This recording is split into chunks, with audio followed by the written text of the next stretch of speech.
It's 6:30 p.m. on October 1st, 2025, Wednesday. This is Chair David Nagaji calling the meeting to order. Ensign, please do a roll call. When I call your name, please respond. Zane. Okay. Watson. Here. Okay. Bozel. Okay. Nagaji, of course. Here. Fukumoto. Fields. Okay. Lee. Here. Okay. Koff. Oh, wait, she's not here. Chong. Did you say Chong? Yes. Here. Okay. Moylan. Here. Okay. Patty Quano. Here. Okay. Robert Fox. Here. Joseph Mishraki. Okay, I'm not hearing him. Okay, so we have quorum. We have 9. All right. Thank you, Ensign. So going now to Roman rule number 2, first responder monthly reports, starting with item A, Honolulu Fire Department.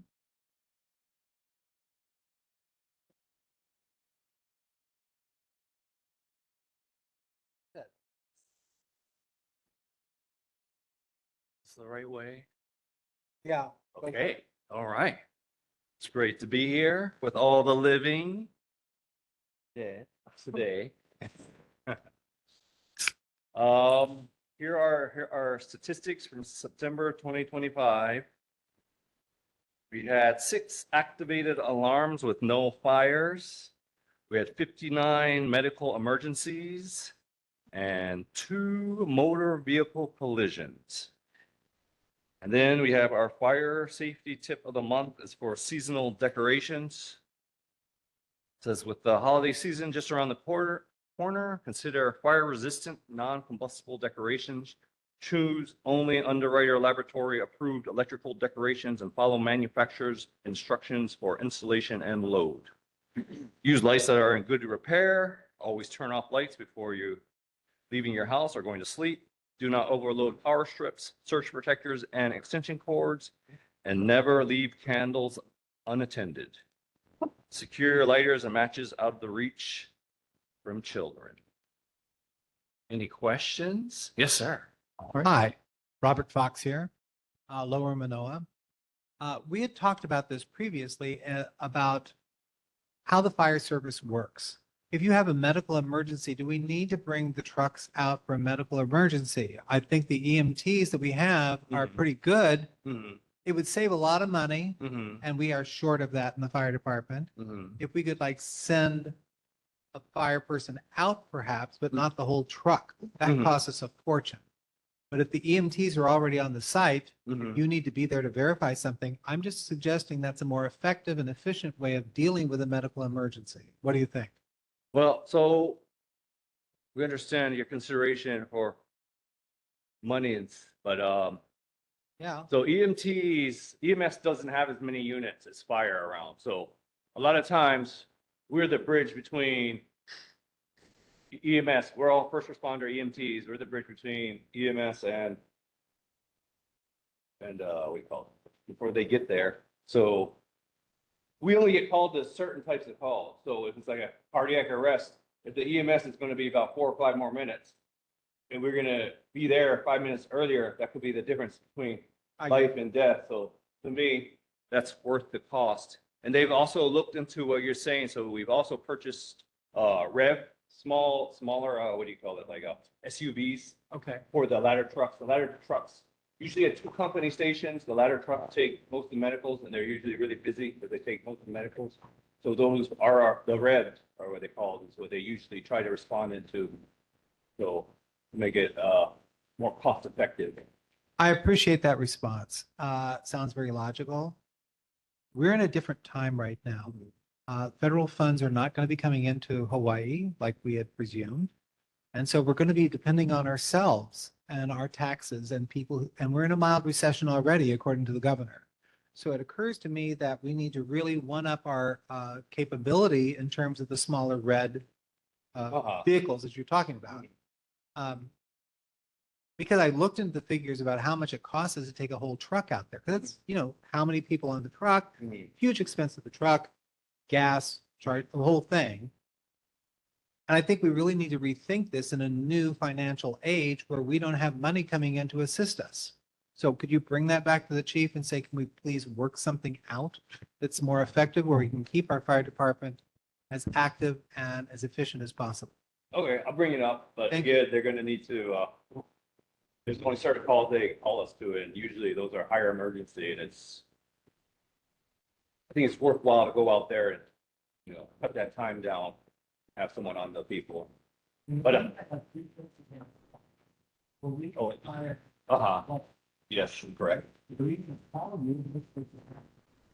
Or sorry, we have a couple other people who are waiting. So we're going to go to Member Watson, then Member Chung, and then we have to move on for time. I'll let them know. So Member Watson, please go ahead. Thank you. I second my concerns of Mr. Robert Fox. And I think it plays to what I brought up at the last meeting, that there was a pilot program where they were stationing ambulances at fire department houses. And they decided that they didn't want to do that. And I think it's really worth another look-see so that there's an ambulance instead of all piled up around Queens and jostling for parking. Certainly at Mānoa, there's ample room for an ambulance to be parked there. And then you have a medical emergency, the ambulance can go directly. So I think that is something that the city and county needs to look at again, into doing that. We need to consolidate resources, and it seems like violence is on the rise and injuries are on the rise. So anyway, take that to your chief also, maybe somebody at the city county, we need to be talking to them, yeah? Well, they've also looked at consolidating EMS to work with fire to be under the same. They've tried that several times. And they still might be looking at it, but there's always different obstacles and things, but everyone working hard to provide the best service we can to the public. All right, going on to Member Chung, and then we're going to move on. Member Chung. I feel the opposite. I feel that because the firemen are right here in Mānoa, they should be there first because they are there. And why not get there? As you said, it's a matter of few minutes, makes a difference of life and death. I'd rather have them come faster than someone coming from the ambulance or coming outside of the Mānoa area.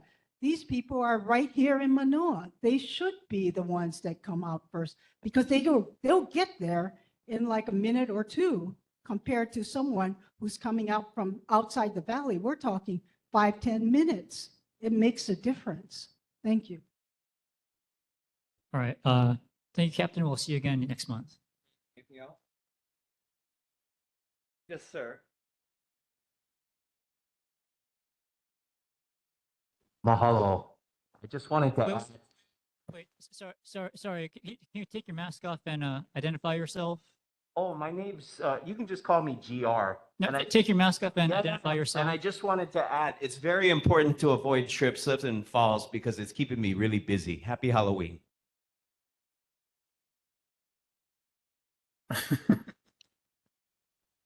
Okay. Thank you, former Chair Dylan Armstrong, and thank you, Captain. We'll see you next month.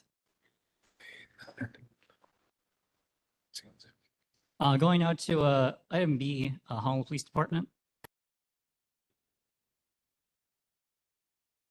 Oh, looks like you're muted. Hello? Can you hear me? Yes. Hello? Lieutenant Taro Nakamura with the police department. Let's see, motor vehicle thefts were 7 as compared to 5. Burglaries remain 3 and 3. Thefts in general were 18 as compared to 15. And UEMVs, which is theft from autos, was 5 as compared to 1. This out of total calls of service of 5,864.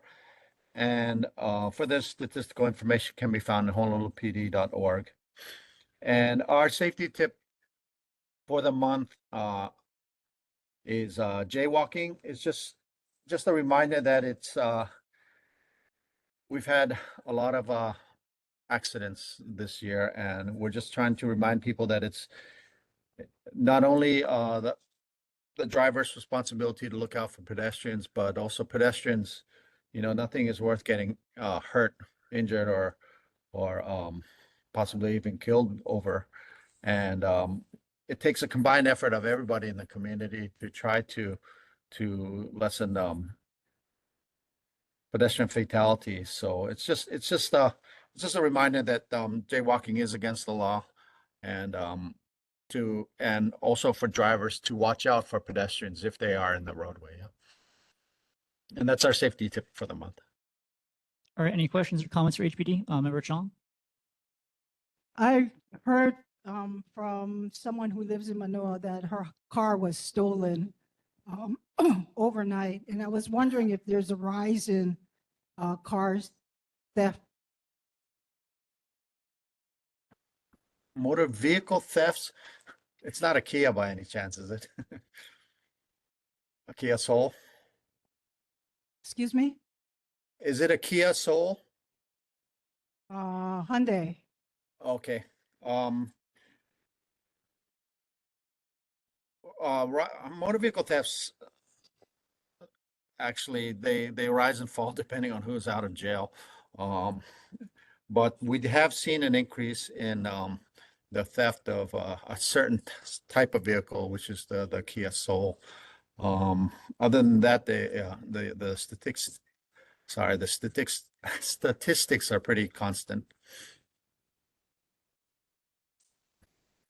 All right, any other questions or comments for HPD?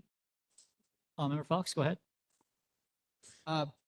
This is not directed to you personally, but to the Hawaiian Police Department. We have had, even I've witnessed, some ICE operations here in Honolulu, which were extraordinarily disturbing to me. Has there been a directive from the mayor regarding how the police department will interact with ICE? For instance, if they are face covered, and we've passed a law about that's not reasonable to do, or if they're arresting people without a warrant, which is illegal, I want to know exactly where do we stand in terms of enforcing the legality of our Constitution here in Hawaii.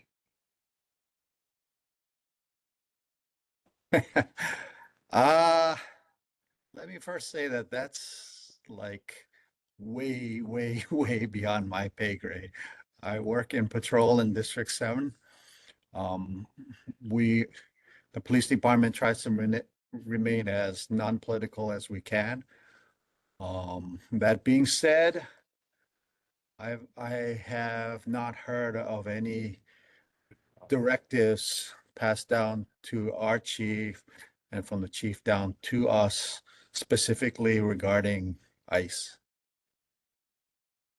To follow up on that, it occurs to me when you're sworn in as a police officer, you are making an oath to defend the Constitution of Hawaii and the United States. That is That correct. is part of And your the oath. laws. Yeah, that is correct. So if Also, the somebody's laws- breaking those laws, it would seem to me pretty clear that we need a directive from the mayor, not because it's above your pay grade. I realize that. I'm not trying to be recalcitrant, but this is an important time that we're facing right now. We're on the edge.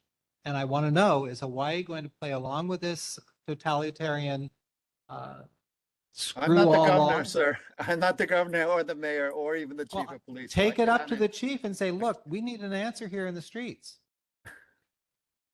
The answer for us, for the Honolulu Police Department, is we protect the citizens of the city and county of Honolulu, and we enforce laws, city, state, and sometimes even federal laws, if required. But unless you're in a special task force, you're not going to be enforcing federal laws. That's the extent of what we do out on patrol. Thanks. And I'm going to go to Member Fukumoto, whose hand I see is up. Thank you, officer. I suppose what really should be happening is that as the laws change, the corporation counsel or whoever's in charge of the criminal division, maybe the prosecutor's office has to send you directions as to how to react based upon the change in the law. So the law of detaining immigrants was changed by a temporary order by the U.S. Supreme Court that allows certain kinds of detentions and arrests. And so that's the current law right now. And so presumably somebody, again, of course, this is above your pay grade to interpret, decisions of the United States Supreme Court, but it's up to the Corporation Counsel or prosecutor's office to send you a memo saying, okay, this came down from the Supreme Court. This is what it means for you guys. Thank you. All right, I'm going now to Member Chong, and then we're going to move on for time. Member Chong? Okay, please remember ICE is federal, Yes. police is state. So that's two different entities. No. It is. We're not two even state. different- We're city and county of We're Honolulu. city. Okay, so I'm sorry. But it makes a difference if you're makes a federal huge difference. compared to city. So please don't, they don't mix together. Okay, so that's the difference. So Thank you, sorry.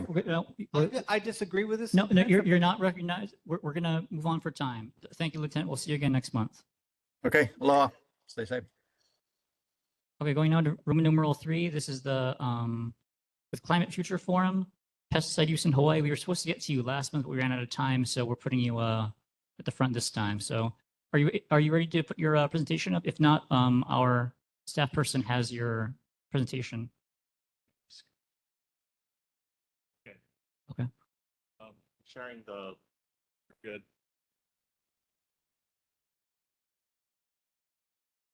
So hi, my name is Olivia Eagle and I'm here with ASA. We are from Climate Future Forum and also interns at the Office of Representative Caruso.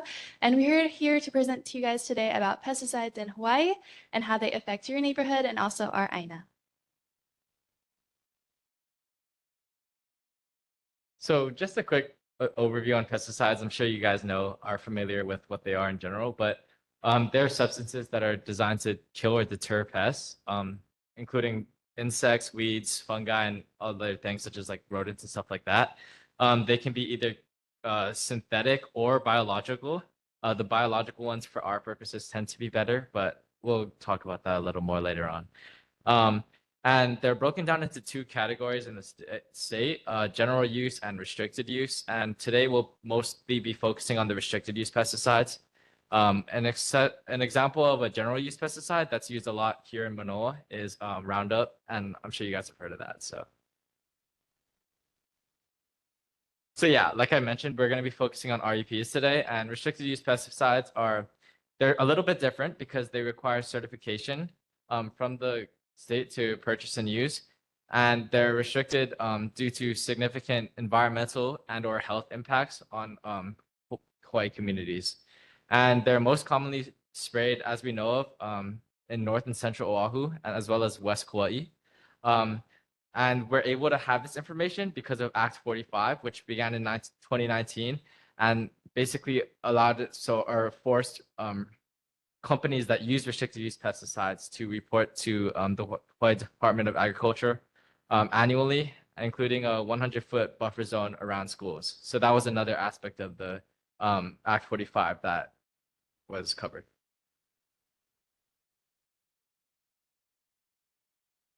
And then some examples we have of restricted use pesticides are 1,3-D and metamsodium. So in 2019, over 175,000 pounds of 1,3-D was sprayed. This is a groundwater contaminant and it is also prone to drift. It is toxic if inhaled. It's a carcinogen. It has been linked to cancer. It also causes respiratory impacts, dizziness, nausea, and vomiting. And we also have metamsodium, and in 2019, 30,000 pounds were sprayed. It is highly prone to drift. It can drift up to a mile, and it can cause weakness, blurred vision, cramps, pupil constriction, sweating, lowering the pulse, and muscle tremors.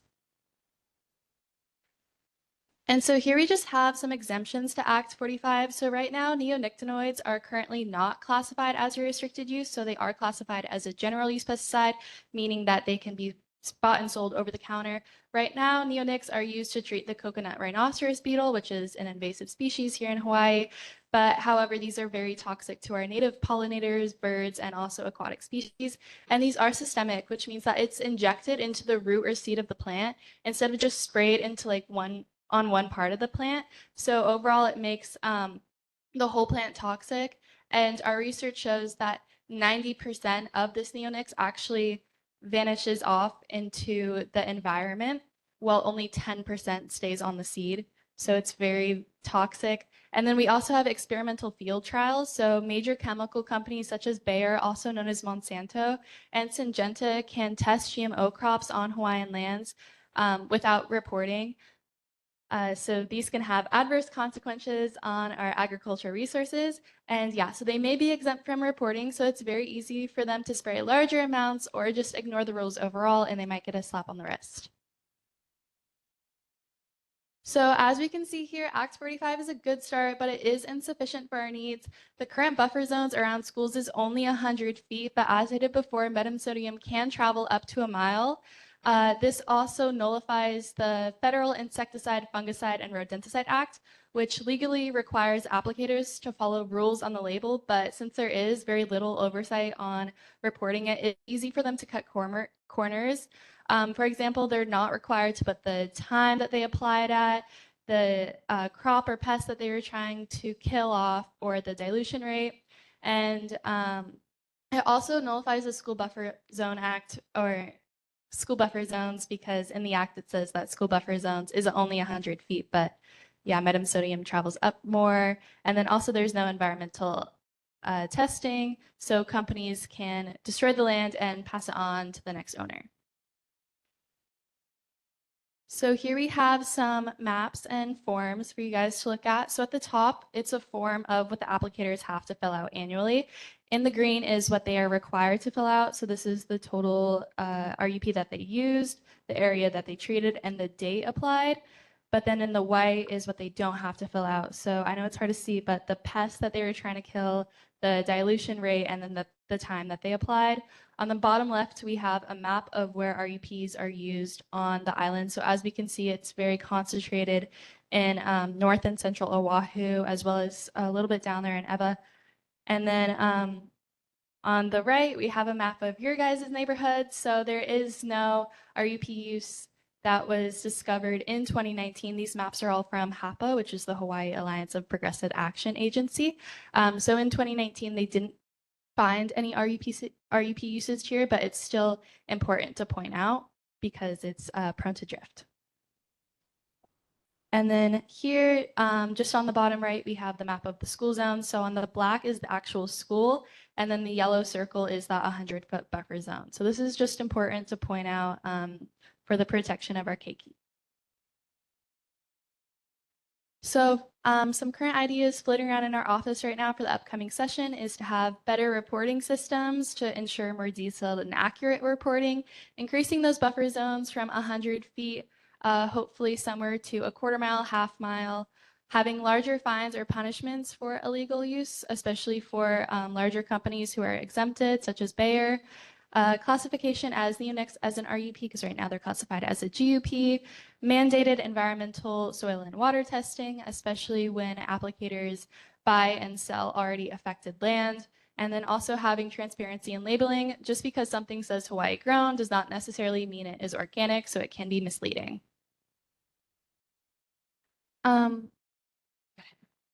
Just some things that you guys can do. You can consider adopting resolutions in your neighborhood board.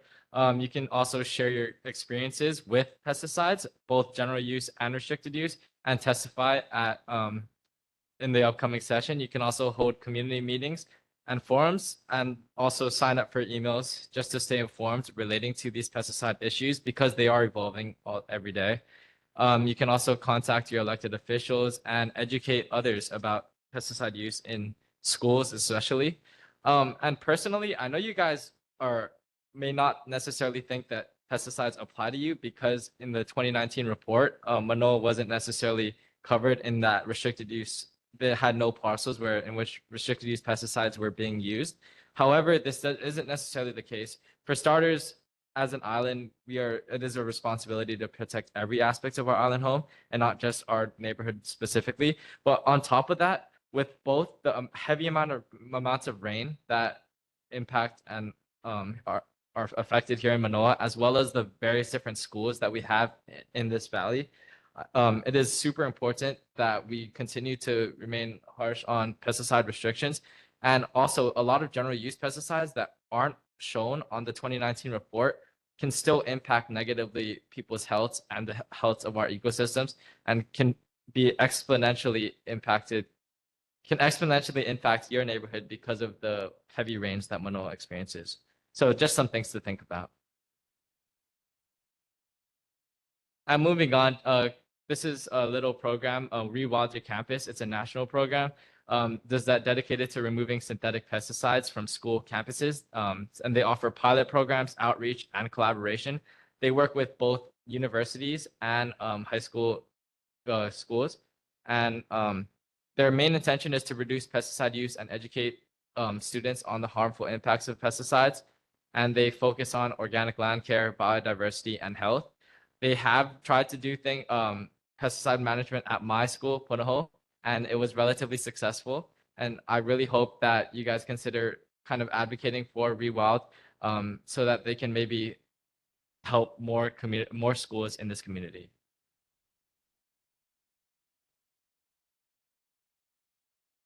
And then here are just some links. It will take you to the HAPA website, which is where all those map parcels were created. So you guys can check that out for yourself. It's an interactive map. Also some Canva resources we've made, and then the map series from HAPA. So thank you so much, and we're here for any questions. Thank you for the presentation. Do you have any questions or comments for our presenters? Glenn, go ahead. My name is Asa, and I'm a senior at Punahou. Sorry, my name is Olivia Eagle, and I'm interning from the Office of Representative Peruso. Member Fukumoto?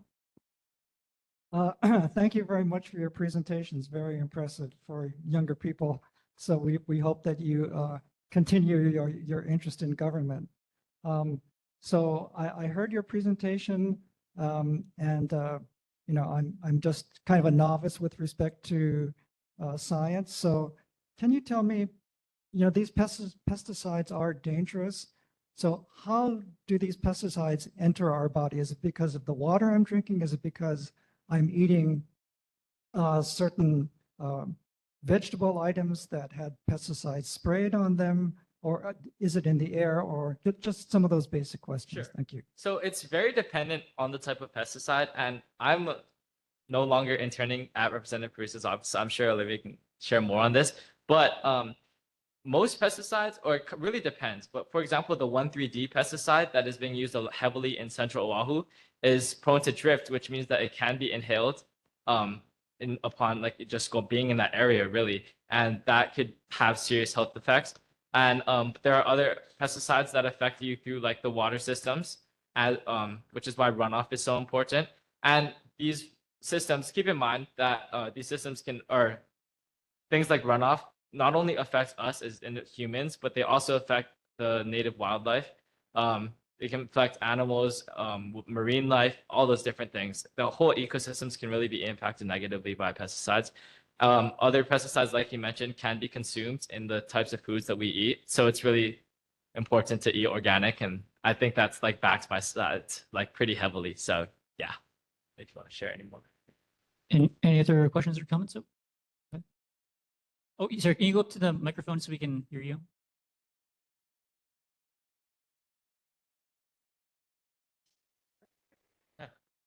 How does one go about rewilding an area, in particular a school?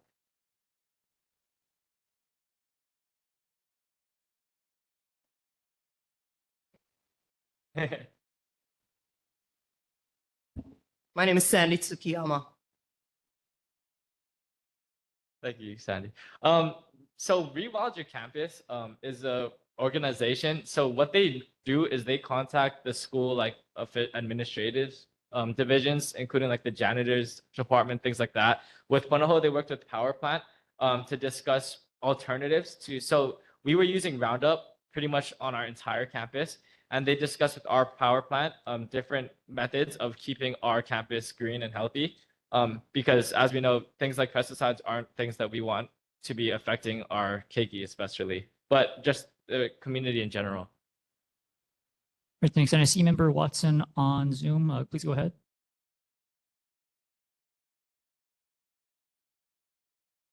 Thank you so much, Chair. My question is, for our state, what is the regulatory agencies and the process? I mean, you would think on a state level that pesticides are regulated. And there's someone on the state level to contact for concerns about pesticides or their action plan of what they're doing about it. And also, what about fumigation, tent fumigation for termites? What can you say about that? And who regulates that? Thank you. So for the state, pesticides are currently regulated under the Department of Agriculture. So you could go to the department's website and talk to them. I also know that Senator Gabbard has talked about introducing new legislation this upcoming session, hopefully talking about classifying some certain general use pesticides as restricted use pesticides, specifically glyphosate. So that's also on the Hawaii Ledge website. And then for fumigation in termites, could you repeat the question for that one? Sorry. Yes, who regulates the fumigation, the tent fumigation for drywood termites of houses? You know how they put the tents on them, and then the various pesticide companies pump their fume, their poison in there, and they add a scent to it because it's a scentless gas originally. And then they put fans and whatever in there, and they commonly tent buildings here for drywood termites. And who regulates those people? I think it's important to know too. Sure. To my understanding, there's the majority of the fumigant companies are private, so there's less regulation regarding the termite fumigation processes. If there was to be regulation, I would recommend contacting HDOA, like we mentioned, but specifically the pesticide branch. They would be happy to help you with that specific problem relating to termite fumigants. That is not necessarily, when it comes to restricted use pesticides, we are mostly focusing on pesticides being used for agricultural purposes. So that is not necessarily our main focus, but it is definitely something we can look towards in the future. Member Fox, please go ahead. I'm just in the process of having my house treated, right? So I know a lot about this. Interesting news and good news for us. Heat treatment for termites has become more and more popular in Hawaii. Grateful. I had my house in California done that way, and it worked fabulously, right? There is actually, through Cal OSHA in California and through Hawaiian Safety and Health Association, regulate actually the Vicane, which is used in termite treatment of houses here. And every company, whether it's any company you can name, is held to that certain standard of what actually the particulate they can use, and they have to be held to standard about leakage, like it has to be nailed to the ground so it doesn't go out to the neighborhood and stuff like that. But there is a regulation for it in the occupational safety hazards standard. Okay. Awesome. Thank you so much. All right, any last questions or comments for our presenters? Anyone online? All right, seeing here none. Thanks for coming on and presenting to us, and have a good night.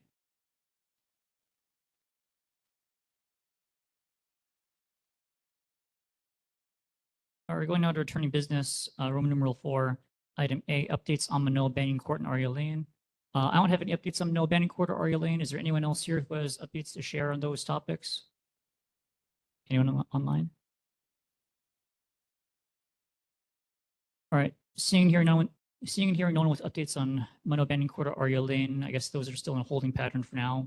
They'll continue to be up for next meeting as well as a recurring item. Going next to our other recurring item, updates on all life flood mitigation. Do we have any updates on that? Chair, no updates.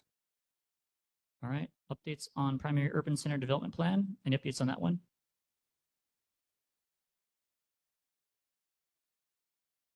All right, seeing and hearing none, looks like, oh, Member Watson, go ahead. Thank you. I have more of a question about the PUCDP plan, right? The plan. That was commissioned by the city. They hired a consultant under the Caldwell administration, and it was a mainland consultant that came and conducted a whole bunch of public sessions and roundtable talks and, kind of a tour around gymnasiums and stuff to get feedback from the community. And then they developed their plan. And I don't know what, maybe our representative Scott Nishimoto knows. I'm just curious of how much money the city spent on that plan. And they seem to disregard that plan when planning communities. And so I'm just wondering how much that whole thing cost to come up with this plan that it appears the city and state ignores. So I just wanted to know how we find out that information. So I don't know if somebody's here from city council or city government, or maybe Andrew Garrett knows or something, but I think there needs to be some accountability for that. Why did we go through this big dog and pony show if we're just going to ignore it? So that's why I'm just questioning it. Thank you. I see Heath from Councilman Nishimoto's office. Did you want to speak to that? Yeah, as far as the appropriation used for the consultant services to develop the plan, I don't know the answer, but I can get back to the board on that next month. In terms of adherence to the PUCDP, my understanding is that it is it's more of a speed limit more than anything else. Like it's the most, I guess, like it sets a max threshold for development in a particular area, but its function is more advisory than law. It's more of a long range idea of how the city would like to develop. Yeah, so it's not legal. It's more of like a roadmap. So thanks. All right, thanks, Heath. Anything further on primary urban center development plan? Going once, going twice. Anyone online? Don't see anyone. All right, going now to item D. This is updates on University Labs' one proposed campus town project. The only update I have was from Lori Lum, who's with PBR. She informed me over email a week or two ago that the results of that project survey they had online aren't ready yet, but they'll be provided to the board at our next meeting. So that's all I have on University Lab School and the proposed campus town project. Did anyone else have updates on that? Anyone online?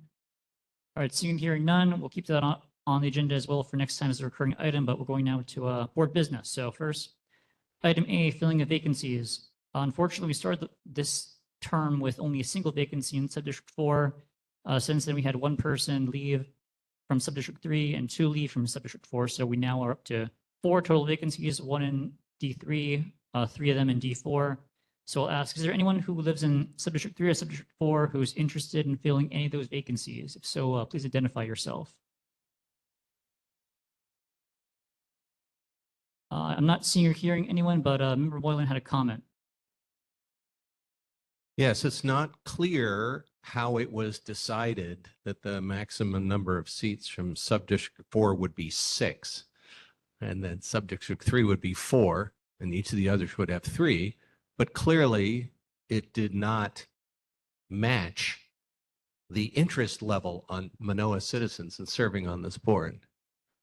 And since we continue to operate under the Corporation Council's interpretation that vacancies count as no votes on every motion and count against a quorum, something that I'm trying to work on under separate cover, it's really a big handicap to us. We had 2 people get elected to this board in May and quit before they ever showed up at one meeting.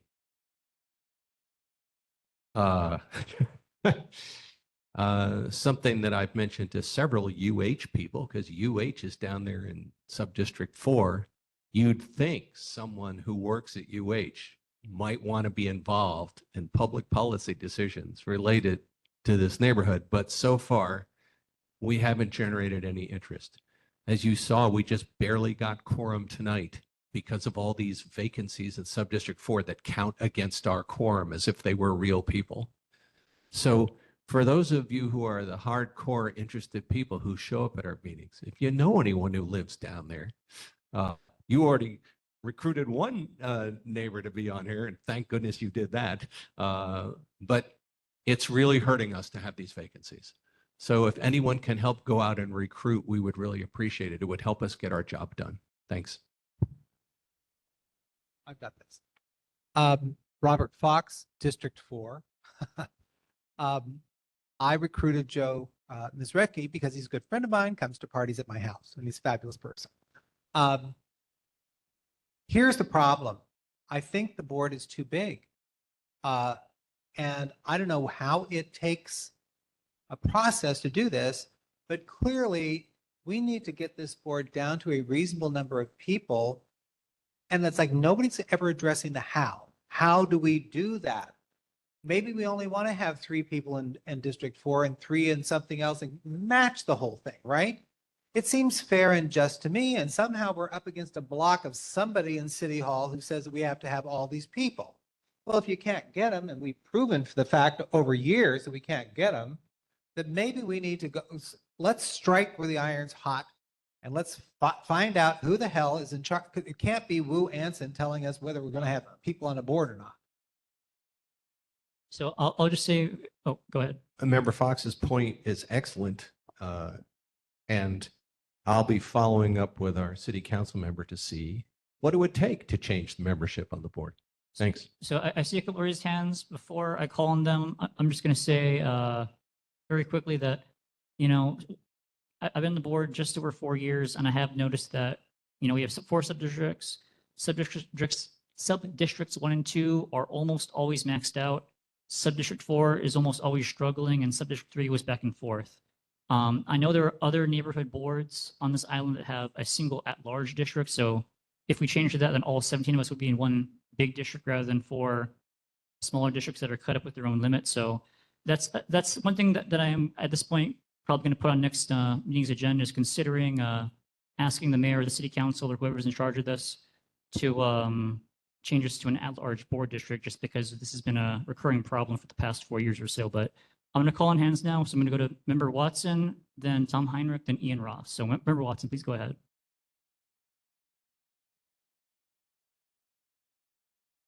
Thank you, Chair. I guess the question is really for the neighborhood assistant, but I don't know if he knows or not, Anson. Can't we have a mixed board? Like, I understand at least the principle behind having sub-districts so that you don't have one section of the valley dominating the whole board and excluding all the rest of the people of the valley. And that's, I think, the premise of why you want a cross representation. but sub-districts 1 and 2 are usually full and have contested races in them, and maybe sub-district 3 sometimes 2, but 4 is a problem. So can we just have sub-districts 1, 2, and 3, and then 4 be an at-large? Oh, There's yeah. so many seats at large, because there are other people in the other districts that clearly want to serve on the board. They just live in the wrong place. And so I don't want an all or nothing, an at-large board where we're dominated with a handful of people from one area of Manoa who doesn't represent the rest. Can't we have a mix? And if not, why not? And maybe we can. You know, we need to ask the mayor or whoever designed the neighborhood boards, and maybe we can do that. So Anson, can we do that?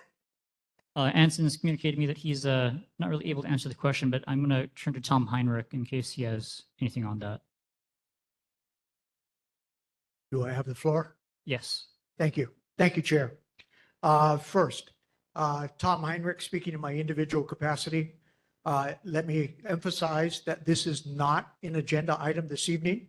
I would strongly encourage the chair to put this on the agenda for the next meeting. Next comment, I'm very frustrated by some of the comments that I've heard in the last couple minutes, because it's evident to me that you have not read, as members, that you have not read the neighborhood plan.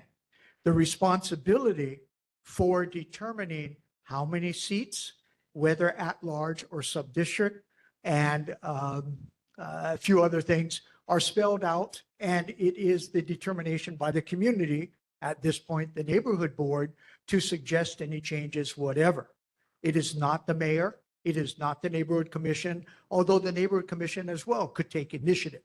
So let me just stop there and say that there are a number of very good issues in this discussion, but this is not the topic on the agenda for this evening, but should be added for the next meeting, and in fact be a continuing thing, because one of the things is as well addressing sub-district versus at large.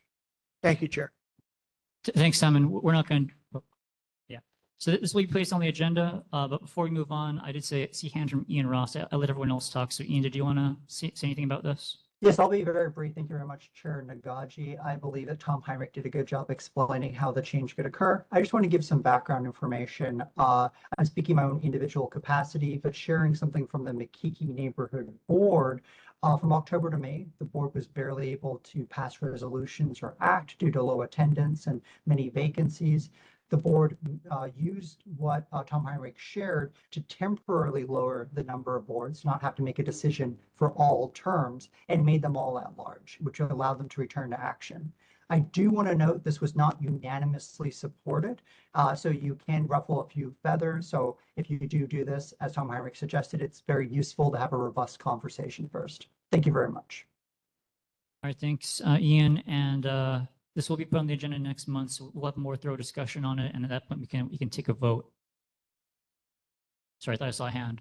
Okay, so again, no one to add tonight, but we'll have discussion next month about whether to get rid of our districts or change our district system in some way to have an at-large or something like that. So going now to item B, formation of permitted interaction groups or PIGs.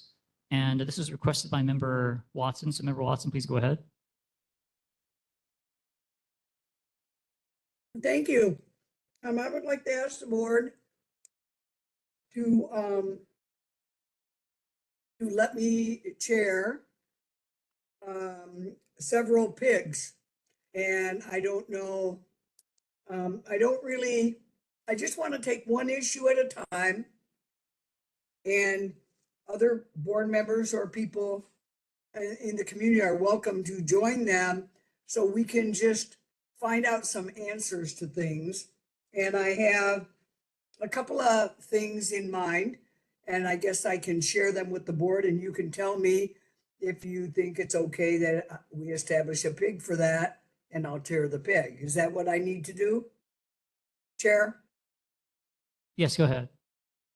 Is that what I need to do, Chair? Yes? Hanson. Yes. Okay. All right, well, I would like to establish a PIG that will look into the handicap parking stalls at Manoa Marketplace, because I wrote to, I think it was the Department of Aging or whatever, because their stalls seem rather narrow and handicapped people have difficulty with the stall next to them, opening the door, getting a walker out, whatever they need to do to get out. And that was looked into, and at least one stall in Manoa Marketplace is ADA compliant and the others are not. So I think that's not okay. I think if you have handicap stalls, they need to be ADA compliant. And so I just want to research that further with anyone who's interested, so that Alexander Baldwin can make that change and be ADA compliant. Because when they repave their parking lot and straighten the stalls, they don't have ADA compliant handicap stalls. So that's one. Does the board want to say yes or no before I go on to the next one, or put them all out? So to say yes or no, you need to make a motion to, sorry, Tom Miner, do you want to? Okay, so if you want, so Watson, you can make a motion to, it's up to you if you want to make a motion about the handicap parking stall pig. Right now, we can talk about that now, or if you want to list all of them out, and then after you've listed them all out, then make motions. It's up to you. Either way's fine. Well, I can just list out a couple more, and at least these pigs I would like to chair. The next one is the streetlights that the city installed, the LED streetlights, and they're maintained by Johnson Controls, has a contract to maintain them. And they all have sensors on them, photovoltaic sensors on them, to on when they need to, when it's dark, and go off when it's light. But the street lights are not on that, according to Johnson Controls, because the city never renegotiated their contract with ECO. And so they're all operated at a big cost, hardwire from ECO. So we put in all these great lights, and the light bulbs burn out less frequently, but we're still spending the same amount of electricity for ECO to light them that we did our old lights, and we're not letting them serve their purpose.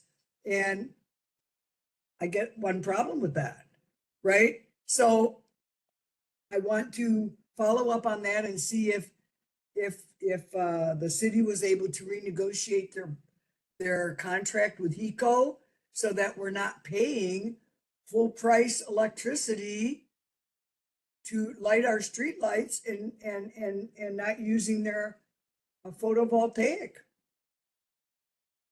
element. So that's something I would like to look at. I would also like to look at the width of the parking stalls in Manoa Marketplace now that they're straightened up, and the width of the driving lanes, because there's not much room when you park between cars to open your door, which I'm sure a lot of us have noticed. And it's really hard now that there's straight stalls and you have coming and going cars in the same driveway, aisleway. And I wondered what the regulation is on that. And it was much nicer when it was angle parking like it used to be, because there's a lot more dings, and I'm sure in everybody's car where people open car doors into your car. And so I just want to look at that and find out kind of what the law is on that, and if they're compliant with the law. And many people in Manoa have said, and especially seniors, that they really like the angle parking back in the one way, and they just have an easier time driving. So those three I want to look at. And I would like to look at how we might get a four-way stop at Manoa Road and Pavina Road, just before Manoa Road gets more narrow.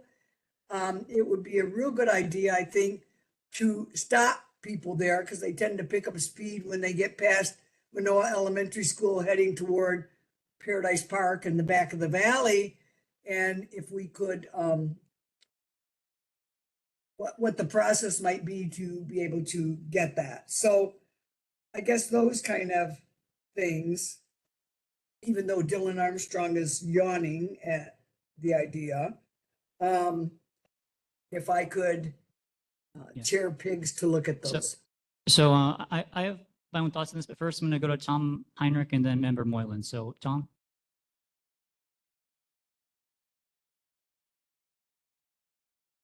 Thank you, Chair. Tom Heinrich, speaking in my individual capacity. I have a couple of comments, and the gist of all of them is a strong recommendation that the board not establish such permitted interaction groups. If these are the types of things that some discussion needs to be held on, they should be held on an open, regular meeting or established a committee to look at some of these things by topic, if you will. Most importantly, for some of the things that are suggested here, the concerns can be immediately communicated either by the individual as an individual or by this board through our respective council member or state officials in order to communicate the concern and have hopefully get some response, but have the appropriate agency take a look at that. Most importantly, with several of these things is this.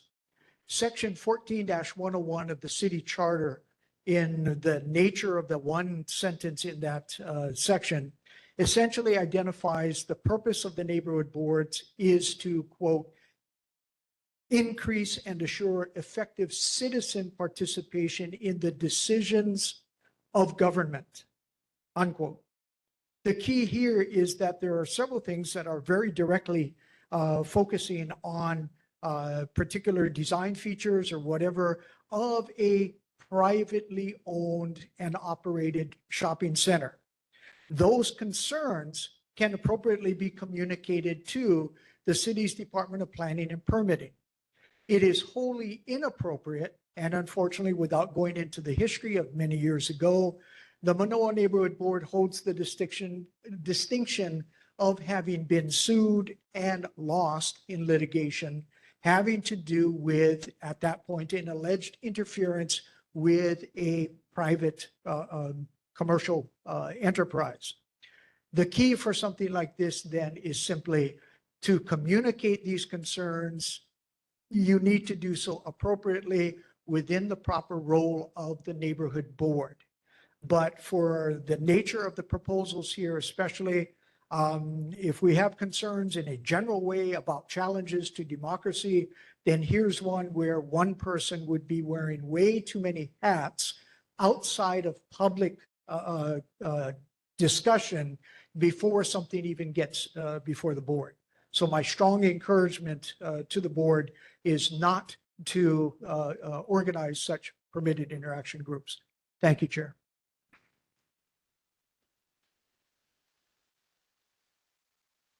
So I will just note, we do already have a committee which is chaired by Member Moylan and Member Watson. The things you talked about, which is parking stalls, lanes, city lights, street intersections.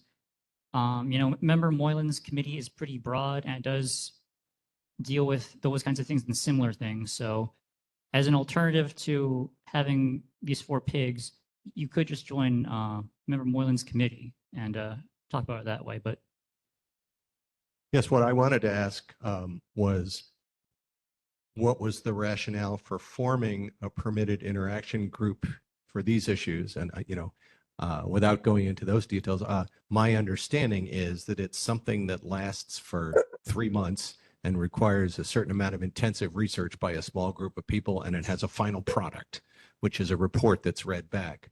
I think for some of the things here, it wouldn't take a bunch of people 3 months. I think, as Mr. Heinrich said, we just go to our council member staffer and say, hey, who enforces ADA compliant parking spaces on private development and find out what the answer is. Might not take a pig. So, Member Watson, did you have a reason for why you wanted these specifically to be permitted interaction groups as rather us just going through channels and getting the information?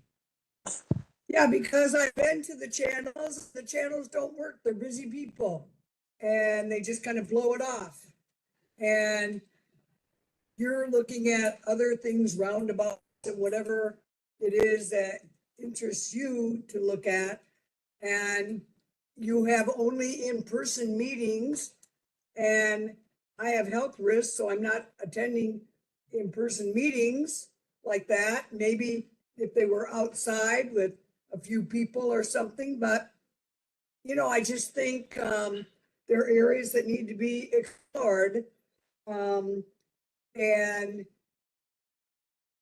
there's no agency or elected official that's addressing any of them, and they've all been told that. So they're busy, they're on their own agenda, and that's why I think they just need to be addressed, or we just live with it and don't care. I mean, citizen participation is supposed to be there. I don't really want to chair a committee. I don't really want to submit minutes and all that paperwork. I just want to take one issue at a time and look at it, and see where it can go from there. Because to contact agencies or DPP, I mean, give me a break. They're busy. They don't care. That's all. But if we listen to Tom Heinrich, we listen to Heinrich. So, okay, so I'm hearing that Member Fox wanted to say something, so I'll call Member Fox, then I'm going to ask for motion. So Member Fox, please go ahead. I believe this is inappropriate for the board to make a PIG on. All of them. Mostly, my concern is we're talking about a private party who owns the marketplace. And we've had interactions with Alexander Baldwin before, very successful ones. So nice, cordial conversations are good to have. However, they got their parking plan approved by the Department of Permitting and Planning. So I don't think there's a problem of whether they had it straight or diagonal. That was their choice, as long as it followed certain rules and regulations that the city put forward. So I don't know if we really have the right to tell Alexander Baldwin how the angle of their parking is. Also, I'm disabled. I'd love to have disabled parking spaces. But to be frank, I've never had a problem getting out of my car in a disabled parking space at the Mānoa Marketplace. Just my thoughts. Just a very quick last comment from Member Fukumoto, and then we're going to ask for motions. Go ahead. I guess my question actually is for Member Moylan. Number 4 of these, which deals with a particular intersection, I share Member Watson's concern with about that particular intersection. I use it a lot, and I believe it's dangerous. Is there a way that we could talk about that intersection in your committee? All right. So, sorry, I see here, but we already have had a lot of conversations, so I'm just going to ask for motions and votes now. So closing discussion on that, we all said, I think, what we're going to say. Do we have any motions to create any pigs? If so, please make the motions, and if you want to second them, then second them. All right, seeing and hearing none, we have no motions, so we're going to go ahead to our next item, which is item C, determination of our recess schedule. So at last meeting, we agreed to recess in July 2026 only. We decided not to recess in December, but we left open the possibility of recessing in November, or January, or February, or some other month. So did anyone want to make a motion to select our second recess month this term in addition to July 2026? Member Watson, go ahead. Yeah, I think that we should just not even have this on the agenda. At any time, the board can bring it up if it's on an agenda to look at it again, but we don't need it on here every month. We just decided we're going to recess once throughout the year. We don't have to recess at all. And the NCO wants us to take 3. So I guess they have time off. I don't know. Anyway, we don't have to take any. So we're taking one, and I think we just let that be as it is. There's a lot of issues facing Manoa right now, and I think we don't have an idea about that. And that was what Whitney Bozel and Patty Kawano said also at our last meeting. So I just think we can just look at this months down the road or whatever. All right, and I Anyway, just put it my- on because there was discussion last time about potentially picking November. But anyway, so is there any other discussion? Member Fox? Oh, microphone. Somewhat related. I'm concerned about taking time off. We all would like to take time off. We have a lot of issues here in Manoa that we need to address.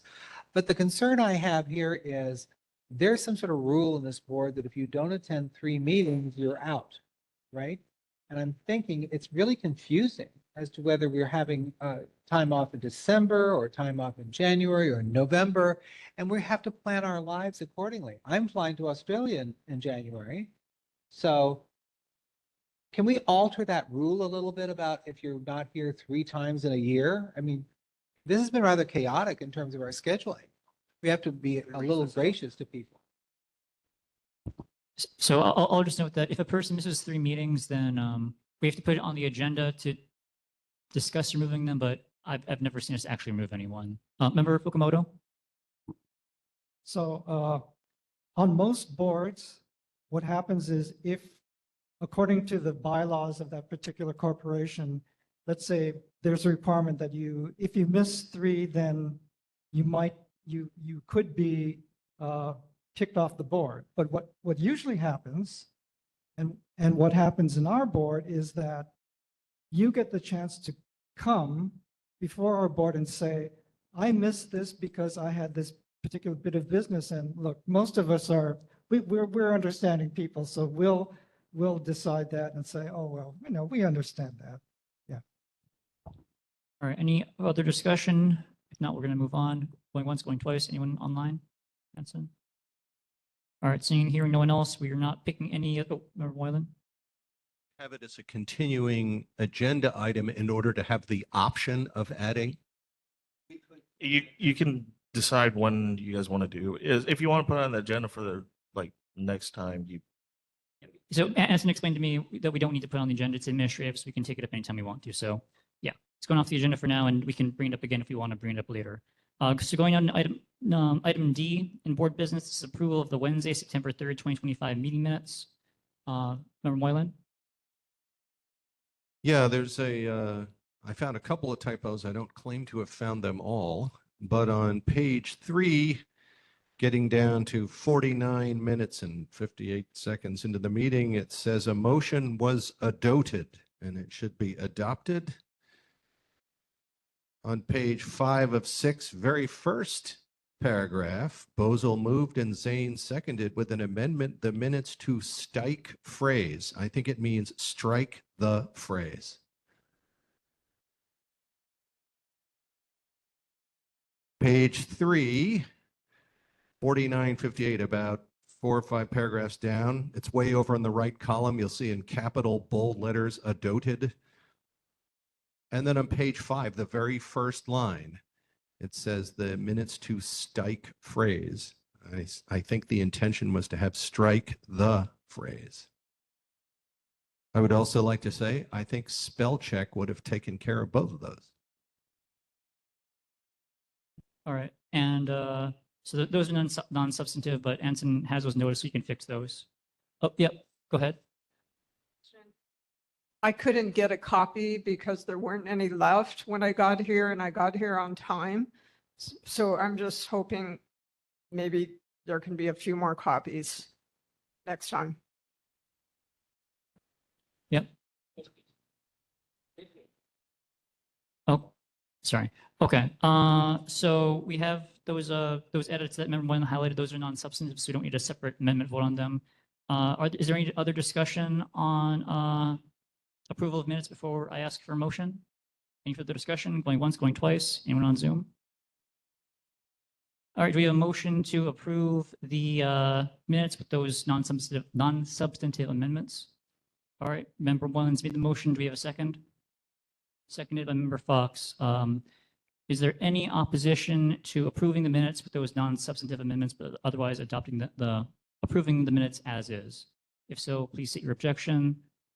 Hearing and seeing no objections, it passes by general consent. So the meeting minutes from last month are approved. Going now to item E in board business, updates from Be Ready Manoa. And I see we have several Be Ready Manoa people here. So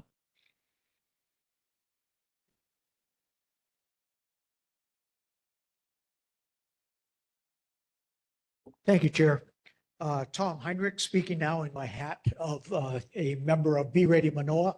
I wish to acknowledge our president, Captain America Wes Oda,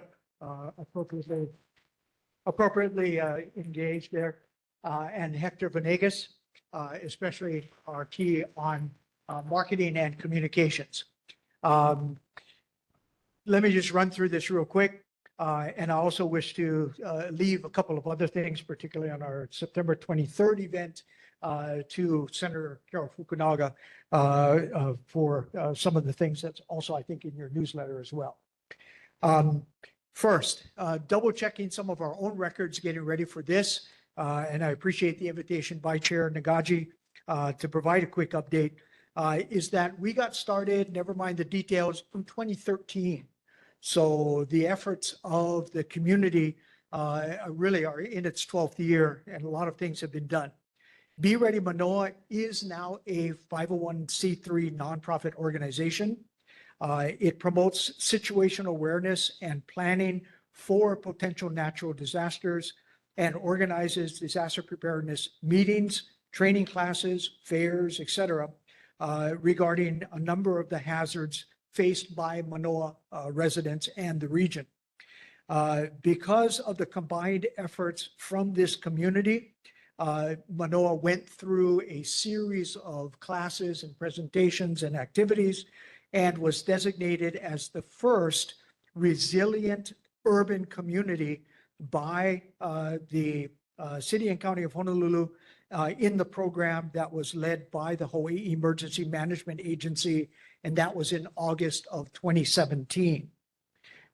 Okay, just for 2025, if you will, the first thing to report and an invitation is that AARP, in working with Be Ready Manoa, has donated a number of walkie-talkies using the family FRS, family radio spectrum, I think.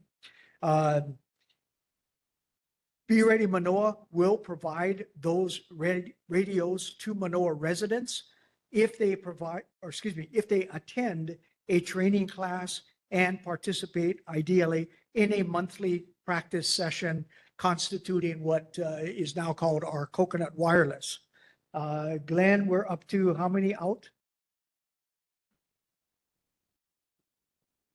We have about 40 participants so far in the Coconut Wireless program. Oh, so 40 way to go. Okay. Our next meeting or training session is on Saturday, October 25 at the Manoa Innovation Center at 10 a.m. So if anybody wants to participate in that, please come to that or as well check email to what? Okay, Manoa Coconut Wireless at gmail.com. Okay, so that's the best way to sign up for that. Again, that's Saturday, October 25, 10 a.m., Manoa Innovation Center, and please register in advance. Next, Be Ready Manoa did do a well-attended round-robin class with 6 different topics at Manoa Valley Church, which is right across from the fire station there on Huapala.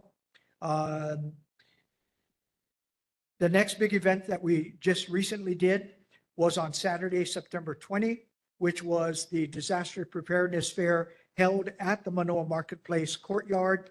We had over 20 participants representing various organizations, first responders from the city and county, the state of Hawaii, and federal agencies. And we appreciate especially the sponsorship, the hosting by Alexander Baldwin, City Mill, Bank of Hawaii, and Manoa Valley Church. Okay, the last bit here, just real quick. You have heard from the mayor's representative recently, especially the continued encouragement, which we underscore, about signing up for and customizing any alerts for your smartphone or email, et cetera, at hnlalert.gov. Okay, hnlalert.gov. I think our greatest use of that most recently was for the July 29 tsunami alert.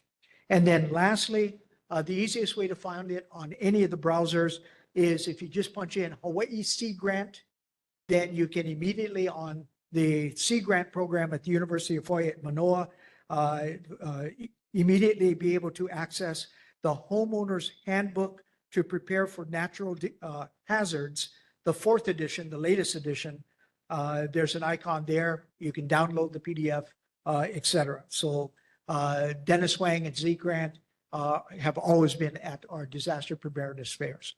So let me end there. I know there's some other information from Senator Fukunaga, but the activities continue and folks are certainly invited to participate and join up, especially for some of the training that is offered.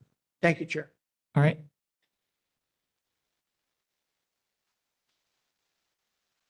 And do we have any questions or comments for Be Ready Manoa and Tom Heinrich? If so, please raise your hand. Anyone online? All right, going once, going twice. Doesn't seem we have any questions or comments. Thank you, Tom. Thank you for the updates. Going now into item F on board business. This is discussion on the Invasive Species Council. I put this up by request of Member Watson from last meeting. So Member Watson, floor is yours.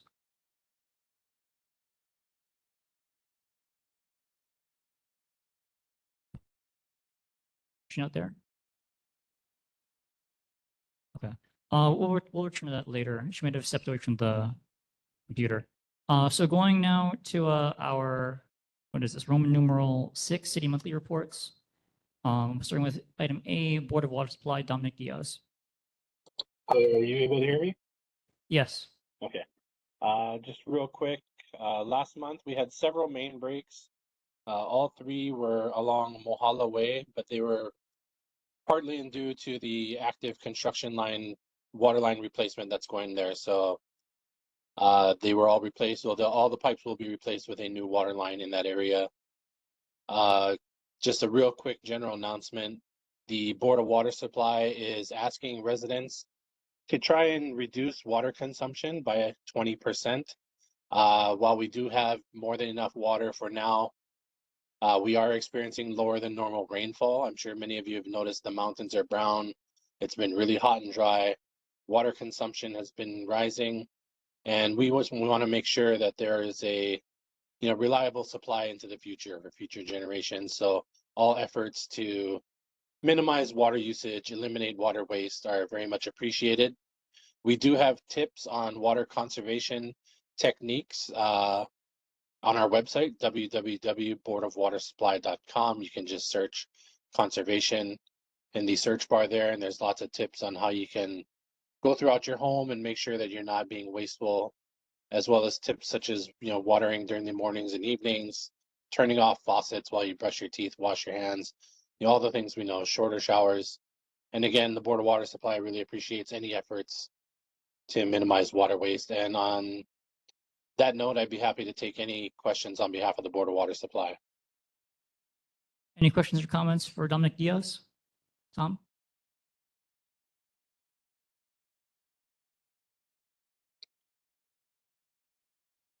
Thank you, Chair. Aloha, Dominic. One question to bring up that you and I and this neighborhood board have talked about off and on for years.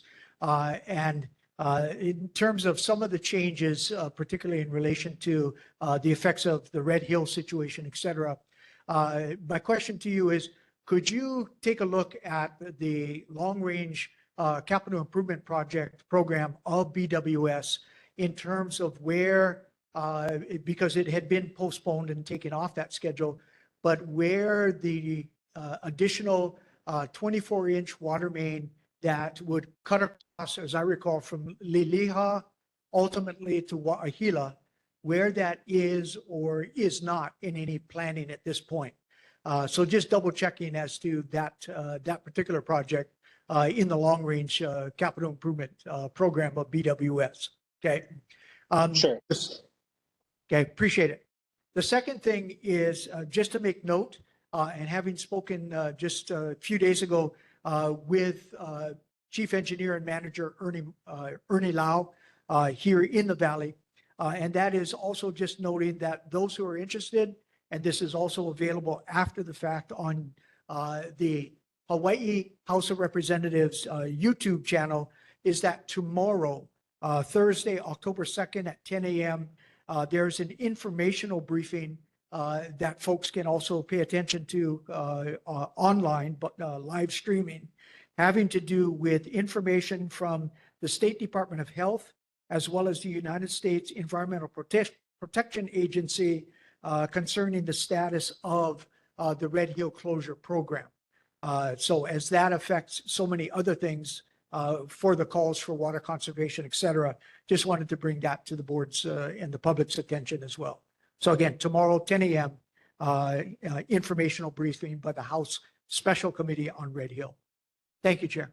Sure. Thanks, Tom, I just wanted to let you know, so with respect to your first question, it's a 42-inch transmission main from Liliha to Eisenberg. The route over the years has changed, so it no longer goes. Originally, there was a time when we had trouble filling the reservoirs up at Wahila, but there was operational changes made that were able to do that. The new transmission alignment goes along Beretania and King Street, and then along King Street all the way to Eisenberg. So it is a means of bringing central aquifer water into town. We were notified we have to do an AIS, so we have scheduled an AIS for, I believe, fiscal year 27. But phase 1 of the pipeline work is actually starting design this year in 26. It's 3 or 4 separate phases. But yeah, over a series of fiscal years, the design will be done, and next fiscal year we'll be doing an AIS for the entire alignment. And then construction would follow the completion of all the design segments. But I'll keep you posted as to when construction looks like it's going to be scheduled, and I'll let the board know in advance. Okay, very much appreciate that info. Thanks. All right, thank you, Tom. We've a little bit less than an hour. We're going to try to get through everything. Anyone else for Dominic? All right, thank you, Dominic. We'll see you again next month. Thank you.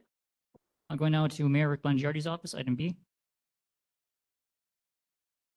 Good evening, Gavin Thornton here representing the mayor's office. The only thing I have to share is response finally. Vice Chair Moylan had inquired about the feasibility of having a traffic circle at the Five Corners intersection. I'm just going to read the response here from Department of Transportation Services. TTS completed their investigation into board member Moylan's request to install a roundabout at the intersection of Manoa Road, Oahu Avenue, Lowry Avenue, which included developing a proposed design layout and reviewing the area's traffic collision history. The intersection of Manoa Road, Oahu Avenue, Lowry Avenue is a 5-way intersection with limited space and acute angles. Due to these constraints, potential roundabout designs that could fit would not provide adequate room for buses, emergency vehicles, and other large vehicles to navigate safely. Accommodating a roundabout would likely require major reconstruction of the intersection, including relocating utility structures and sidewalks, installing ADA-compliant curb ramps, and making other modifications that would significantly disrupt traffic. In addition, our review of the area's traffic collision history over the past 5 years did not reveal any conditions, trends, or unusual circumstances which would necessitate any additional traffic controls at this time. So first, thanks for digging up that information, because I never did get anyone from that department to respond to me personally, so I appreciate your intervening on our behalf. The two pieces of that response they gave you seem to be different from each other. The first piece says it's impossible. And the second piece says it would be a big pain in the neck. Yeah. Okay. It's what we were really wanting to know is whether it's impossible. And that says potential designs wouldn't work. Okay. All designs wouldn't work. That's the piece of it that's still ambiguous. If being a big pain in the neck, that's a separate issue to deal with. Yeah. It being impossible is what the board really charged me to try to find out. So I may do a little more follow-up with you on this. I was going to offer, I'd be happy to try to facilitate a conversation since you've had a hard time getting a response. in I the did. past. And so I really appreciate your help on that. Yeah. Because we may have another one about a stop sign coming up. So I want to make sure we have a way of getting faster feedback. Also, it'd be interesting. We have to replace sidewalks. I know that at least one board member would love it if they redid the intersection and it led to sidewalks on Lowry Avenue. Wouldn't you? Maybe we could get that one in the back door. Anyway, thanks very much for that. And I'll take you up on your offer to facilitate a conversation and make sure, is it really impossible or is it really just a pain in the neck? Those are two very, very different things. And also, apparently I was unable to get the explanation through that this was not driven by safety concerns. So that I know from Mr. Heinrich had told us that a few years ago they looked at this and said, we don't see a whole lot of accidents there. That's why we're not motivated. But this wasn't about accidents. It was about traffic flow. Usually traffic circles are put in as a traffic calming device to slow down traffic. But in this case, if one went in there, it would actually speed it up, because what happens is cars get all 5 stops and then they all look around nervously and see whose turn is it to go. And there's huge backups on Mānoa Road during commute hours for that reason. If everyone just drove into the circle and just had to look to their left and see if it was clear, I think it would actually speed up traffic. It might be a rare example of a traffic circle speeding up traffic instead of slowing it down the way they're almost supposed to do. So we can take up all that stuff at this future conversation that you generate. And once again, thanks very much for helping us out on that. Yeah, thank you. I see a hand from Ellen Watson. Member Watson, please go ahead. Thank you. My question is, at the 5-way stop, the stop signs used to say 5-way stop. Now they say a generic phrase, all-way stop. I think it's important that they say 5-way stop, because when you come up to the intersection off Mānoa Road, you can't always see that it's 5-way and you just think it's 4-way till you really get up there. And I think that solved the problem for Mānoa, because they knew it was 5 roads coming together. So I would like to see if it's possible, if we have the signs again that say 5-way stop. And I think probably the city has always stop signs, because they can just use them randomly wherever, whether it's a 4-way stop or 2-way stop or whatever they want to do with it. But I think it really helped us out in Mānoa to have that there. And then what is the process if we want to have a stop sign at Mānoa Road and Pavina that would be a 4-way stop? What would be the process for that? You can share that. I'd be happy to inquire about those things. And Member Chong? Speaking of sidewalks, I really think that Lowry Avenue needs sidewalks, just because the students from Noelani, they walk up on the street. They do not walk on the grass because it's so muddy that they will get mud on their shoes. And they walk there to go to A+ at Manoa Valley Park. So it is so important for them to have this sidewalk. I have even seen a person walking her dog in a wheelchair on the street. I have a picture of that. And I thought that was really pathetic that she has to go on the street and she's in a wheelchair, motorized wheelchair, trying to walk her dog. She cannot do it on the grass because it's just so muddy and wavy and things like that. They really need to have, and since Laurie Avenue is the main thoroughfare that goes across from one side of the valley to the other side, there's no other street that does that, yet there's no sidewalk on that. So it really needs to be put in. Thank you. Thank you. All right, we're running up on time. We have 45 minutes left. Any last questions for Mayor's representative? Dylan? And after this, we're going to move on for time, but go ahead. Oh, I'm going to be a lot shorter than many other speakers this night have been, but I do have some points that might speak to Member Moylan's concerns and Member Chong's concerns. I did previously live on Lowry Avenue like Member Chong has, and I do know exactly what she's talking about, and she's completely right. When it comes to the bus fares being raised by the city, I find that shocking and a betrayal of the working people who voted for this administration under false pretenses. Raising the bus fares 12% is outrageous, especially considering the bus fares have always increased faster than inflation. The administration should be ashamed in pushing for this. Dylan, stop making personal attacks on the administration, but continue. That's not personal, that's the administration, which is an entity. And furthermore, if the city wants to do something practical about raising revenues, it can try to increase ridership from the current 3.2 million as of July to 4 million, which is still a decrease from the previous 5.5 million riders monthly 10 years ago. But it can do that by increasing service targeting visitors who will buy day passes, 3-day passes, and 7-day passes. You'll need to do a study to do this. I'm not suggesting that it's easy, but it is better and fairer for the residents of this city who depend on the bus system. The bus is what we need. It increases traffic improvements for everyone, including drivers, and it makes our city safer. And if the city wants to do something practical in addition to that, since voters did not want a third Caldwell term, they could fire Roger Morton and John Nouchi. Thank you. Okay, thank you. We'll see you again next month. Going now to item C, City Council Member Scott Nishimoto, or his representative.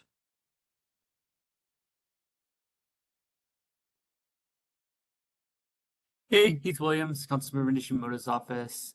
Nothing really significant to report. We had a council meeting out in Kapolei Holly this morning.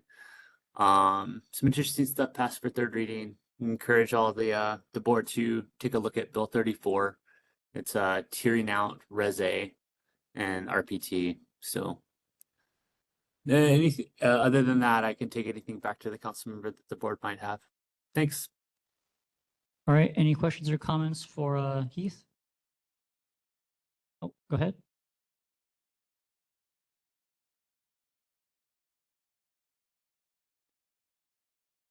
Sandy Tsukiyama again. I have a question for Councilman Nishimura. Just a question, why, I've noticed there's a fence down at the Punahou Square Park on the corner of Wilder and Punahou now? What is that? Hi, yeah, I believe that is an off-leash dog park. Okay, is it going to be divided for large dogs and small dogs? I do not know, but I can find out, get back to you guys. Thank you. Thanks. All right, any other questions or comments for Heath with the councilman's office? Member Chong? Where I is just that wanna- fenced area? Member Chong, go ahead. I didn't understand the lady. I just want to reiterate to the council member that we really need sidewalks on Laurie Avenue. Thank you. All right, any other questions or comments? Oh, Member Watson, go ahead. Thank you. I agree completely that we need sidewalks, or at least one sidewalk on one side of Laurie Avenue. But the homeowners don't want to pay for it. So because it's in the public interest, I guess what resources are available through the city or through the state that would pay for that, so the homeowners aren't stuck with it, because that's why the homeowners have not wanted one and have objected to the suggestions of one, because you stick the homeowners with paying for that, and maybe they're not even going to use it and they don't want it. And so it probably doesn't have to be on both sides of Lowry Avenue, but one side would be nice, but to not force that financial burden on the homeowners is something that the city or the state has to step up and do, or find some grant money to do, or whatever. That's my position. And I think there's more, there's going to be more on that during community concerns. I think we have some people here for that. But for now, any other questions for Heath or comments? All right, thank you, Heath. Please stick around for the community concerns part. I think there's going to be some more stuff about sidewalks. But for now, I'm going to state monthly reports. Senator Carol Fukunaga. Good evening, board members. In the interest of time, I'm going to refer to my report to the neighborhood board tonight. We had a very productive meeting with area legislators and the Neighborhood Security Watch program last week. Thank you.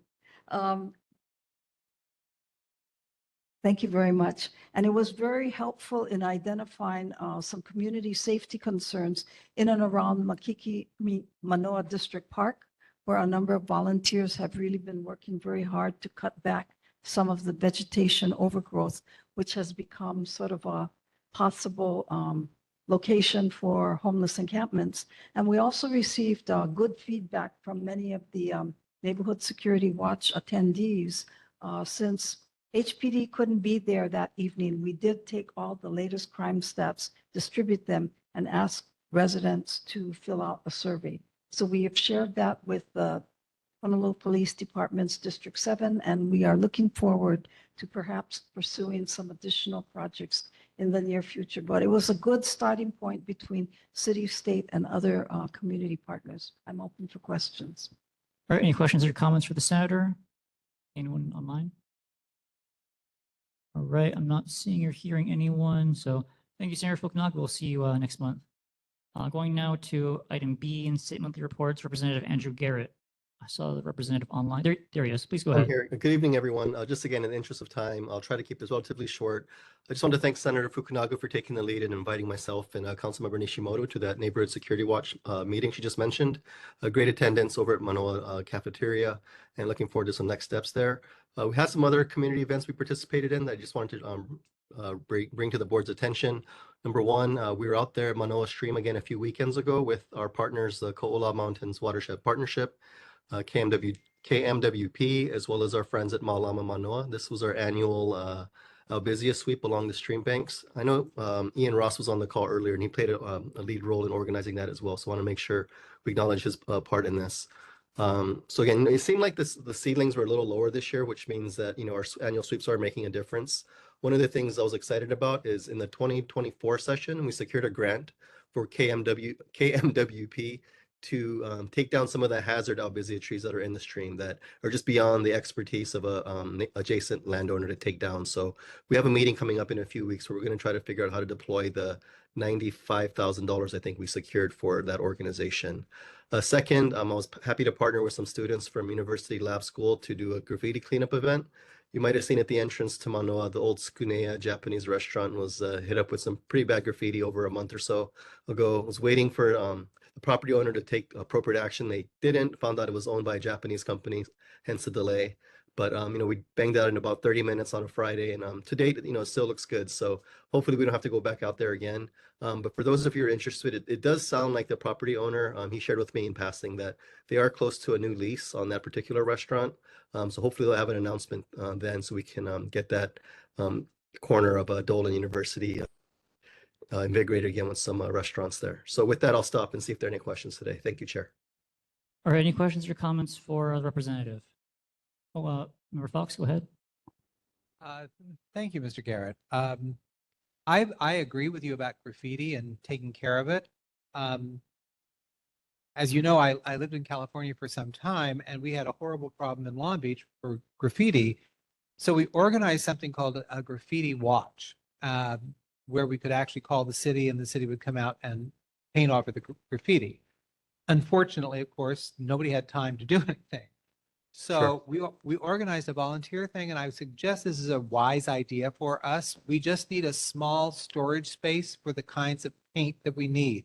For instance, underneath the bridge, we get graffitied all the time. That's sort of a cement gray color. So we need that. On the restaurant you just talked about, it's a tan color, pretty common. Our utility boxes along the streets are also a sort of like a aluminum, almost a cement gray, platinum gray, I think is what the color is. And if we could just put a committee together, I mean, or if you could organize this, I mean, I hate doing it myself. I did it before, but we just need a place where we're all, as volunteers, I would be glad to go down there and paint out the graffiti on a weekly basis, which I've been doing for my 2 blocks on University Avenue. And it's sort of like the broken window effect.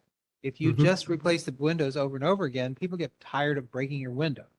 And gang members don't like to graffiti things where they don't have their comment up there for a long time. So we're organizing this situation in Chinatown with the help of Tyler Dos Santos Tam. And I would love to see Manoa get on board with this. We just need a space. Maybe a commercial entity can give us a storage space where we can get in there, get the graffiti on a weekly basis, say Saturday, go out there and do this. We can organize the volunteers for it. But please, I'd like your assistance with that. Okay, thank you, Member Fox. So I did talk to the District 7 community policing team. I don't think HPD is on anymore, but I believe they have like a graffiti eradication team that coordinates a lot of those activities. So I'll check in with them to see if they might be able to help in this regard. But thank you for your suggestion there. All right, any other quick comments or questions for Representative?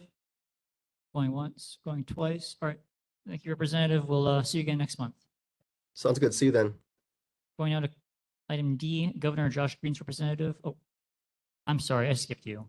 Going to item C, University of Hawaii Manoa updates, Elmer Kai. Hi, aloha everyone. Elmer Kai, University of Hawaii. I'll keep it short as well. As you note, with the government shutdown, the University of Hawaii is truly impacted. We'll know over time, but right now it impacts 10 different campuses. About 7,000 employees are part-time or full-time, get paid through that or as much of our program. So we'll monitor this. We're okay for a while, and so we'll manage it through that portion.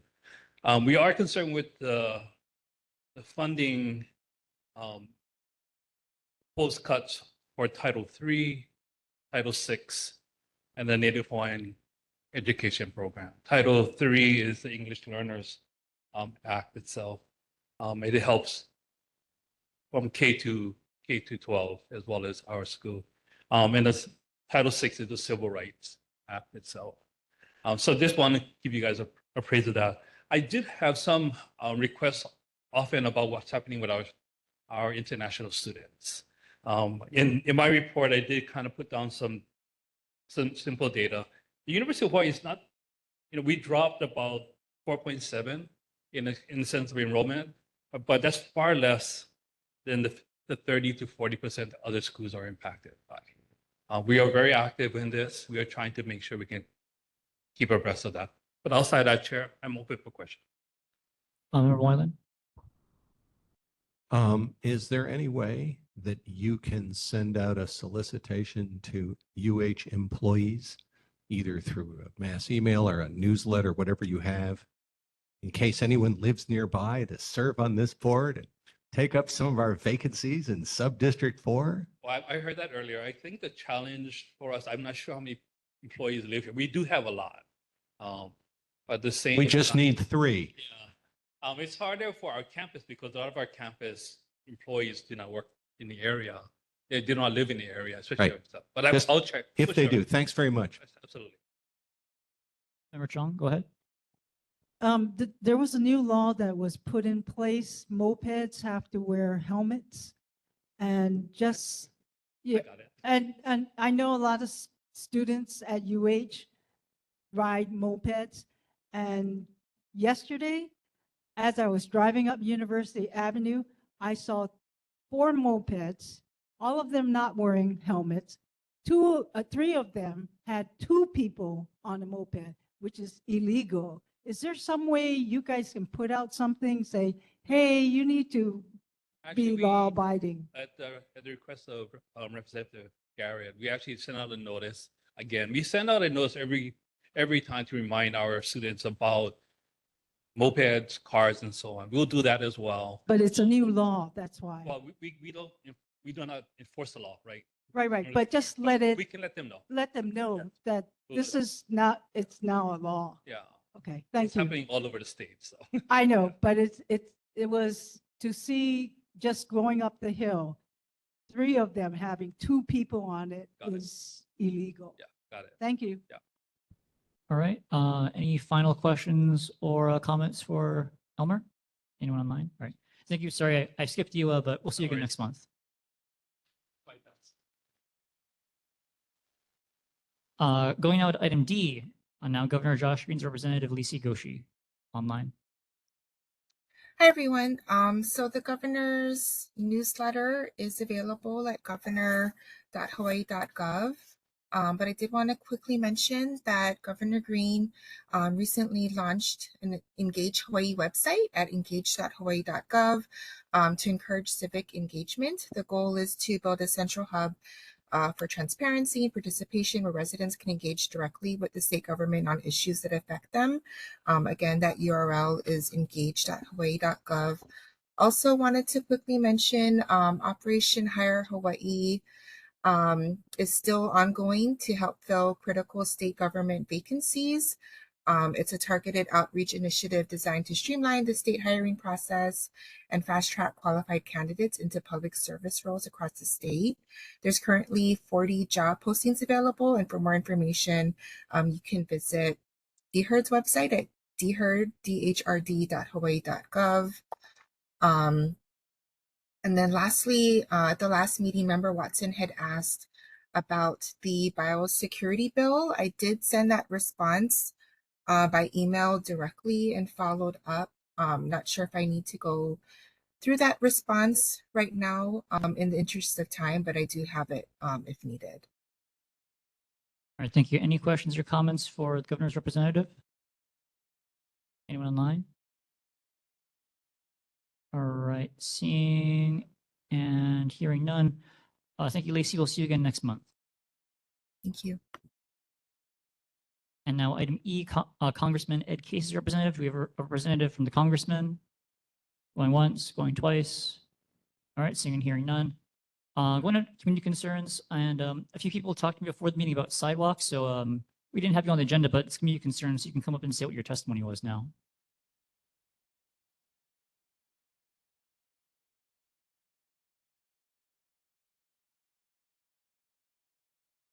Aloha, Chair and members of the board. My name is Tara Miyamoto, and I'm a resident of Mānoa. I'm here to raise urgent concerns about pedestrian safety along East Manoa Road and Woodlawn Drive, particularly in front of Noelani Elementary School. While there is a marked crosswalk, vehicles regularly speed through this area, and far too often, drivers do not stop for pedestrians, putting children and families at serious risk every morning and afternoon. The danger extends beyond the school zone. East Manoa Road has become a high-speed corridor, and many children walking to after-school programs at Manoa Valley Church and the Japanese school are exposed to this risk daily. This is not just a school issue, it affects the entire Manoa community. I strongly urge the board to support a full traffic safety evaluation and to advocate for permanent measures, including raised crosswalks or speed humps, highly visible signage reinforcing the 20-mile-per-hour school zone limit, and coordination with city departments to implement corridor-wide improvements. Manoa is a respected school community, and we deeply value our keiki and families. We must act now proactively to prevent tragedies rather than reacting after one occurs. Our children deserve nothing less. Mahalo for your attention and leadership. Thank you.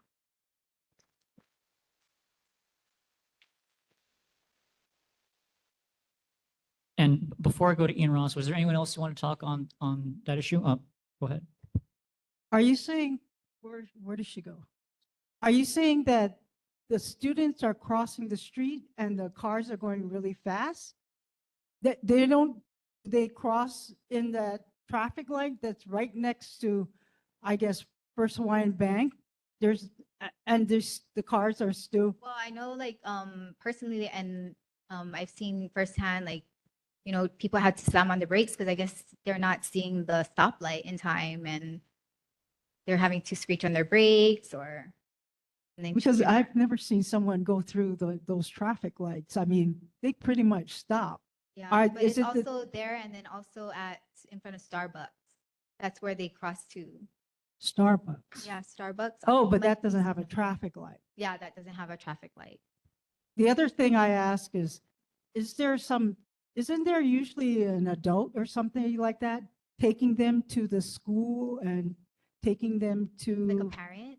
Well, no, or- usually, well, before, I don't We know. used to have the crossing guard, but now it's a volunteer, so we don't have a So crossing guard. I They know have the JPOs. I know before pandemic, they used to have someone walk with them. They don't have that type of situation. No, not anymore. Should that be a Japanese school thing?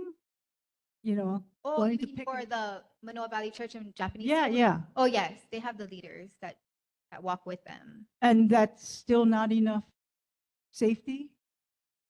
You know what I mean? Yeah. Because they should tell the kids, Yes. stop. Yeah. The traffic light is not. Do they do that? Yes, they do, and then they wear. But they still have that They problem? still have problems. Okay. Stay Thank for a you. second. Member Moylan, go ahead. Yeah, probably this would be a good time to recapitulate what our committee had done on this issue. Heath had referred us to the massive city document that covered all the streets that don't have sidewalks and listed how many people have been hit and injured or killed on them. And this, of course, established a priority list for putting in sidewalks. And on the little map, there wasn't a single street in Manoa that had an example of that. I mean, we don't like what we see on Lowry, but so far no one's been greased, so it hasn't reached the level of that report. So what can we do about this? One of the things the committee is discussing is bringing to the board a resolution saying that needs to be updated. Another would be the funding for sidewalks based on whatever's in that report needs to be increased so they can go farther down the list quicker. And then another opportunity, of course, as Heath pointed out to us, is go back to the people on the various street and say, here's another chance. If the city's not going to do it, are you willing to do it? We're trying to look at all the options because we are concerned about that. And right now, the city's information is that every street that doesn't have sidewalks in our neighborhood is safe and not a concern. So we're trying to see if we can get that changed. Okay, sounds good. Thank you. Thank you. Going now to Ian Ross on Zoom. Mahalo, Chair. It is that time of the year again to announce the Mānoa Community Christmas Parade sponsored by the Manoa Lions Club. It's going to be 4 p.m. Sunday, December 7th. The event is expected to have roughly 1,100 marchers, 12 vehicles, 5 bands. Of course, this can change between now and then. It will start, I believe, where you are right now, Noelani Elementary School to Lowry Avenue, and then continuing to Manoa Valley District Park to finish. The contact is Garrett Ogawa. I will include his phone number and email in the chat. I ask neighborhood assistant consider including it in the minutes. Thank you very much. All right, thank you, Ian. Oh, Member Chong. What time is the parade? It will begin at 4 p.m. and is expected to end at 6 p.m. And notably, of course, along the affected roads, there will be no parking during that time. All right, any other items for community concerns? Anyone with their hand raised online? Angie Knight, please go ahead. Thank you, Chair and members of the board. I'm Angie Knight. Today I'm representing IHS, the Institute for Human Services. I am here to announce our annual Thanksgiving Homeward Bound 5K that has been hosted at Manoa Valley, I believe for over 15 years or over 14 years. This will be our 16th. As always, it'll be on Thanksgiving morning. It'll be at 8 p.m. or not 8 p.m. Oh my gosh, 8 a.m. But the coning will probably begin around 7 a.m. and we will be out of your way before 10 a.m. I will post the link to register in the chat. If you give me a day and a half, probably a day, you can go on ihshawaii.org and register there as well. And I'd be remiss if I didn't say what this is a fundraiser for. So this is a fundraiser that goes towards the Institute for Human Services, or IHS, and this is a critical fundraiser as it helps with the funding gaps that allows us to continue offering our services to chronically homeless individuals and those experiencing homelessness. I'm available if you have questions. Thank you for your time. Are any questions or comments for Angie Knight? Seeing and hearing none. All right, any other community concerns before we move on to announcements? Seeing and hearing none. Okay, going on to announcements. So I'll just give a few. First of all, our next meeting is going to be, our next regular board meeting will be on November 5th, because we're not doing a second recess month, it looks like. So Wednesday, November 5th, 2025 will be our next meeting. It'll be held here in Noelani Elementary School cafeteria, as well as online over WebEx. Again, it will start at 6:30 p.m. and end by 8:45 p.m. So in terms of agenda items for next meeting, one thing that's coming back up again is dog parks. We previously discussed dog parks, but I talked to the city staffer who is handling that issue. He clarified to me he wants to do a vote on the dog park issue. So we're going to do a vote to endorse some of his potential ideas, and we'll get more into it next month. But the dog park's going to come up again next month, and it'll be on the agenda for a vote to endorse or not endorse certain ideas. I'm also going to look into the neighborhood plan regarding potentially removing or changing our sub-district situation, and that'll also be on the agenda for a possible vote and discussion. Is there anyone from Mānoa who could speak to the panel discussion on October 25th?